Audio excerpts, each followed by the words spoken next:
সূর্য কি একদিন সত্যিই পশ্চিম থেকে উঠবে? একটি প্রশ্ন যা শুধুই ধর্মীয় গল্প নয়, এখন বৈজ্ঞানিক আলোচনার কেন্দ্রবিন্দু। সম্প্রতি বিজ্ঞানীরা বলছেন পৃথিবীর চৌম্বক মেরু উল্টে যাওয়ার লক্ষণ পাওয়া গেছে, আর যদি তা ঘটে তবে পূর্ব নয়, সূর্য উদিত হবে পশ্চিম আকাশে।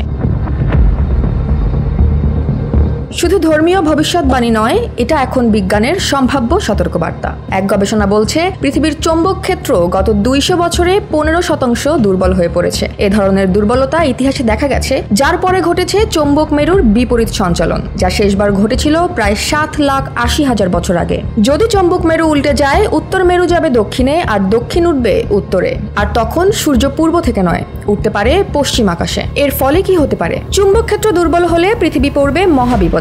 ঘনিয়ে আসবে ভয়ঙ্কর রেডিয়েশন, বৃদ্ধি পাবে ক্যান্সারের প্রকোপ, ধ্বংস হতে পারে প্রযুক্তি, স্যাটেলাইট, মোবাইল, ইন্টারনেট সবকিছু নিস্তব্ধ হয়ে যেতে পারে। পৃথিবী হারাবে তার স্বাভাবিক রক্ষা কবচ। প্রাণীকুলের উপর নেমে আসবে ম্যাস এক্সটেনশন, যা আগেও ঘটেছিল ইতিহাসে বহুবার।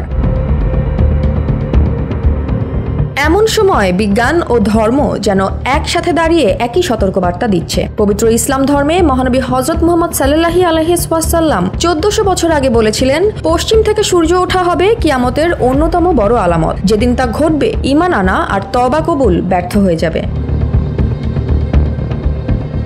কোরআনেও এসেছে এর বর্ণনা। মহান আল্লাহ তাআলা বলেছেন, যেদিন আমি পর্বতগুলো সরিয়ে দেব আর আপনি দেখবেন সমতল পৃথিবী, তখন সবাইকে একত্র করব, কাউকে ছাড়ব না। প্রশ্ন এখন একটাই, এই পৃথিবীর শেষ সময় কি তাহলে ঘনিয়ে এসেছে? সূর্য কি সত্যিই খুব শীঘ্রই পশ্চিমে উঠবে? এর উত্তর লুকিয়ে রয়েছে সময় আর বিশ্বাসের সীমারেখায়।